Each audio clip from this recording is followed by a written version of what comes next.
Yan, matagak.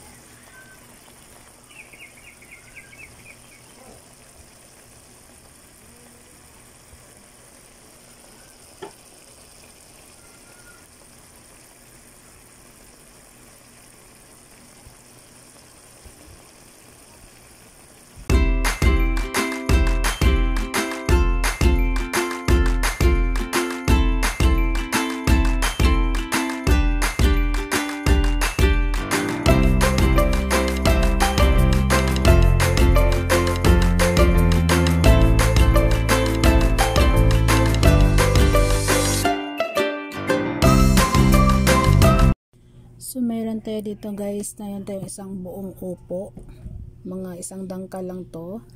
May sibuyas, aray ko po, ahos, labuyo, dalawa. Tapos meron pa tayo dito chicken burger patty. Ito lang pang ihalo natin guys sa ating ginisang upo. So prepare na natin ang lahat guys.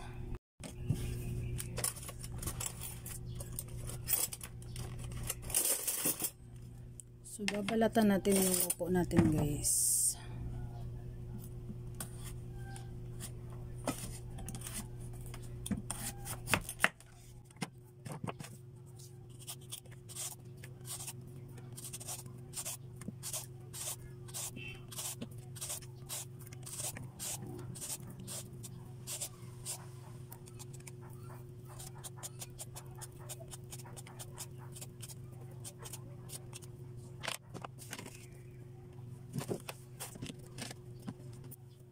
Tapos iwain natin.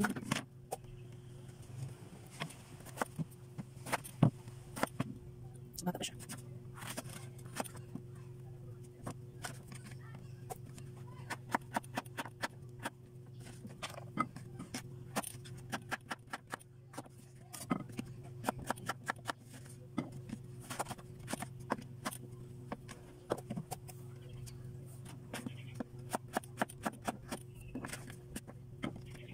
Depende na po sa inyo guys kung ano kalaki yung hiwa dito ha. Depende sa inyo.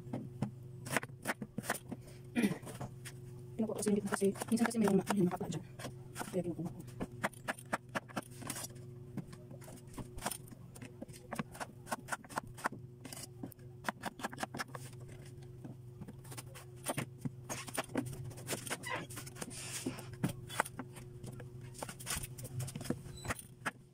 Tandahan na po kayo sa paghiwa mo guys kasi ito kasi madulas ito po. Kaya, ingat mo.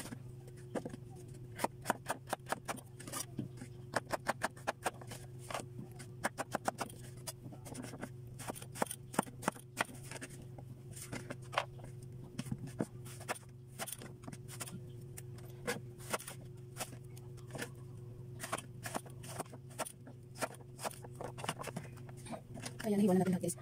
Pagkatapos nito guys, lalagyan natin siya ng tubig. Tapos, huwag muna natin hugasan. Ibabad muna natin siya ng tubig at lalagyan ng konting asin para po siya guys, yung mapaklang lasa niya is mawawala.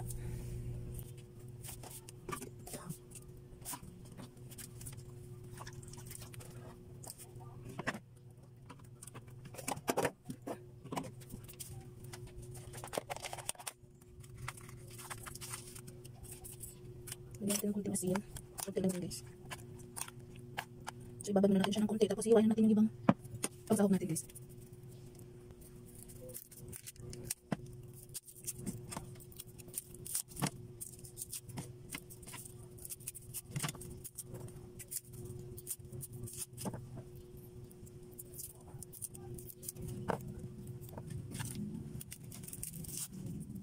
Mas maganda yung madami tayong ahos dito. Kasi, ahos pa lang sibuyas, maano na siya. Mabango na siya.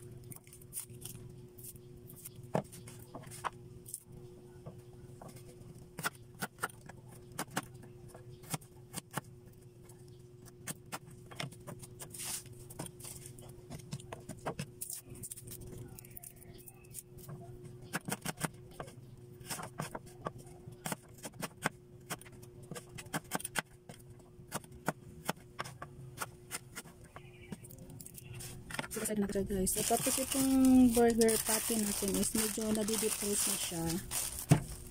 Ayan. Magbilis lang namin ito mag-defrost guys. Kaya ito lang muna isahog natin. Apat na piraso to. Isa, dalawa, apat yan, apat.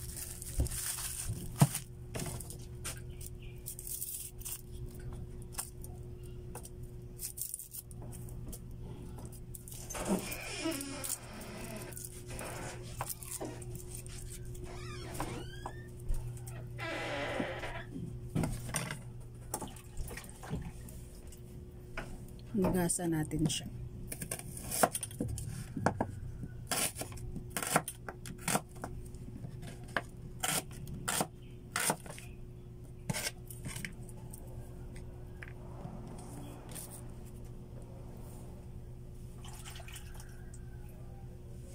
Hindi na natin siya hihiwain kasi may kasamaan tayo na hindi kumakain ng maanghang, kaya ganyan na lang guys. Ganito na lang. Kukunin lang natin yung mga mahaba niyang tangkay. Para kung sakaling gustuhin man natin, ayan, pwede natin siyang diretso sa diretso durugin. Tapos meron tayo ditong asin, gitchin, at maglalagay tayo mamaya ng magic sarap. Tapos konting toyo. So, after nito ibabad guys, ugasan muna natin ito sa malinis na tubig.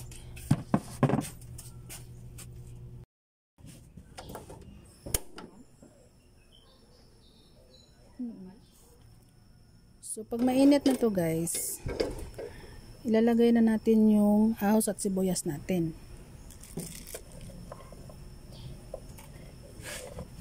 Isabay na natin kasi medyo malalaki naman tong hiwa na to.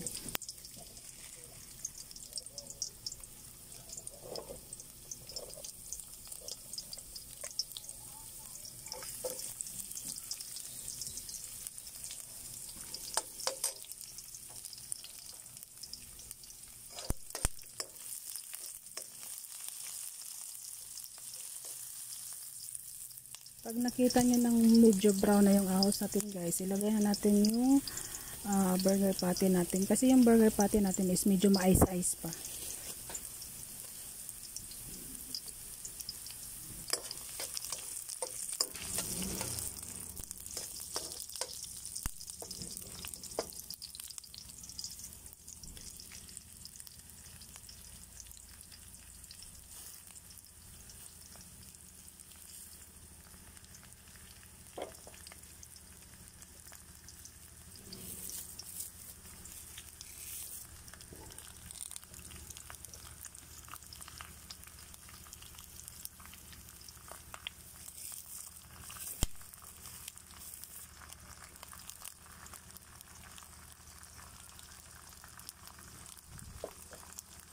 Ayan, kung makikita nyo guys, matigas pa talaga siya.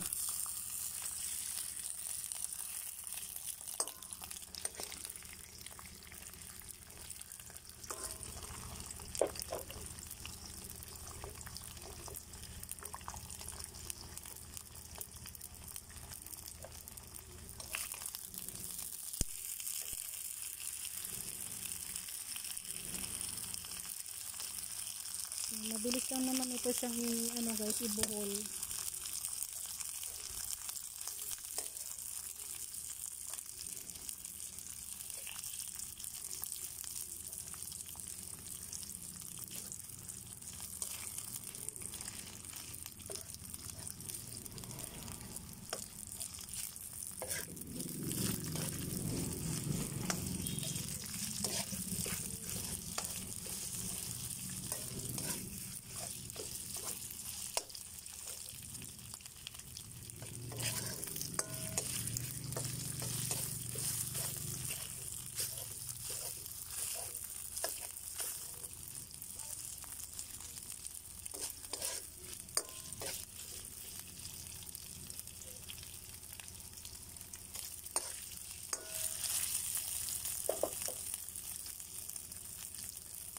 Since na medyo nabuhol na natin siya guys, pwede natin ilagay yung upo natin.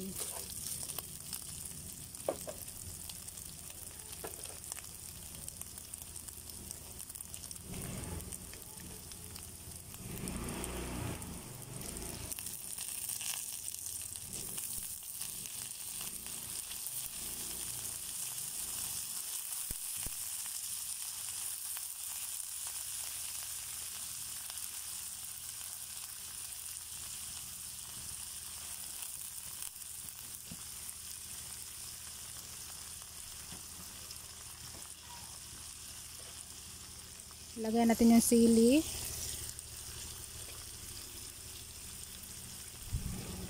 Konting toyo. Paminta.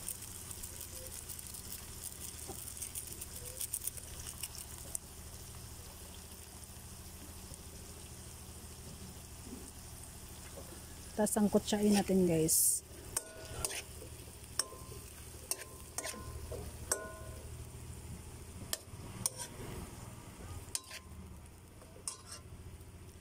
Lagyan pa pala natin siya ng MSG guys. Konti lang naman.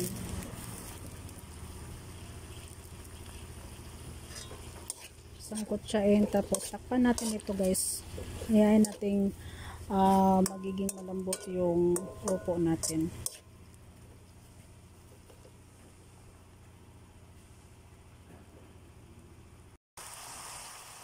Pagkatapos ng ilang minuto guys, kung kinakailangan lagyan mo ng tubig yung para hindi siya masyadong tawag nito, kung sa Pisaya pa nagmala, lalagyan nyo po. Pero kung kita nyo naman na medyo pa siyang matubig-tubig pa siya, huwag na muna.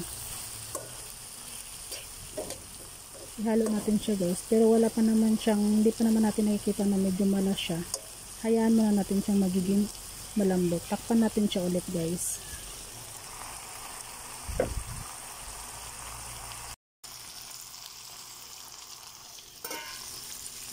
Medyo siya tumuyo guys. Lagyan natin siya ng konting tubig para lumambot talaga yung upo natin. Tapos tikman nyo na lang pag okay na yung asin niya. Kung kulang pa guys is dadagdagan nyo na lang.